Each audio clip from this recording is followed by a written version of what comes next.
obviously you knew you had it, but when you saw the replay, what was it like? I couldn't do nothing but thank God. It was just unbelievable.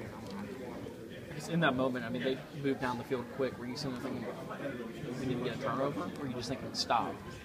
I knew we was going to get a stop.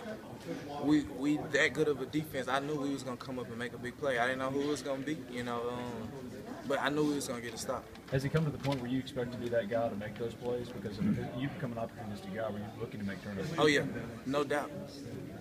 You went into this game, you weren't 100%. You were going against Amari Cooper. I mean, that was, I guess, just kind of take me through the week leading up to it, what your thoughts were.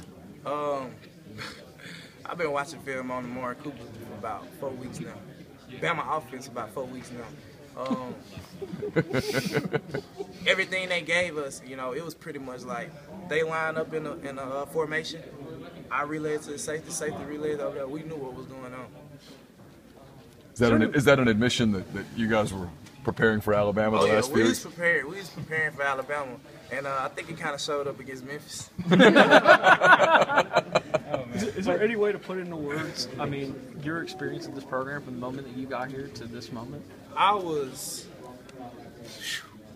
came in 2-10, the longest football season I ever played in my life, to college game day for the first day ever, and beating Bama. Last time you played Alabama, I mean, you were, hope you don't get mad at me for saying this, but probably most known for getting run over and you know, by a running back. My freshman year, I made top 10, you know.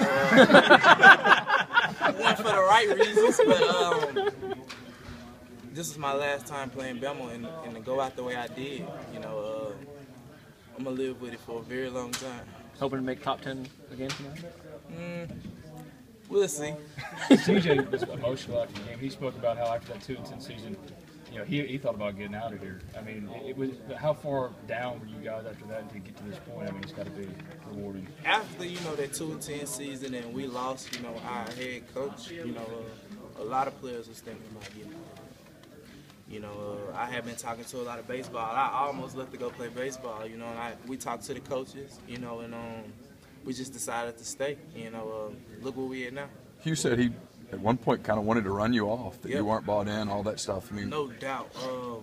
He's right. You know, we was going back and forth. You know, when I came in my freshman year, sophomore year, you know, it took me a while to adjust. You know, had the wrong attitude. You know, and I realized I had to make a lot of self-evaluations and get my life together. What changed that you're a leader now? Coach Freeze talked about you were standing and yelling at the team and are a leader now. What changed? I'm a senior, you know, and I think that's the job of a senior. But, you know, what's crazy about this team, we have freshmen and sophomores that'll do the same thing.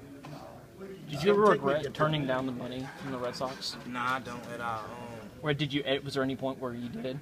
Never. I knew, you know, I prayed about it before the decision, you know, and it had got real close. And I flew out to Boston, and when you look down at that paper and you see all those coming zeros, you know, it's hard to turn down. I mean, I was pen in my hand looking, and I just knew, you know, what I needed to do, and that was to come to school. Tell me about the pick one more time. What was the play? Did you know you'd gotten your feet down? Oh yeah, I knew I had my feet down, and I had just blew that coverage. You know, probably the series before, and we was in the third coverage, and I came down, and my coach told me, you gave up one, so you owe me one. You know, and that just kind of played in my mind the whole series. Kind of with everything you've been through and maturing, and now being a senior, is this a moment that you've envisioned? You kind of always, you know, see yourself making plays. You know, you always got to vision yourself making the plays mentally first. And usually, you know, for some reason, strange reason, when you do them mentally, they become true. Senquez, when you're out there in coverage, and I know everything moves really fast, can you notice the difference between when you first got here and now, and that pass rush and that front seven? It's got to make your life different. We got the best D-line in the country.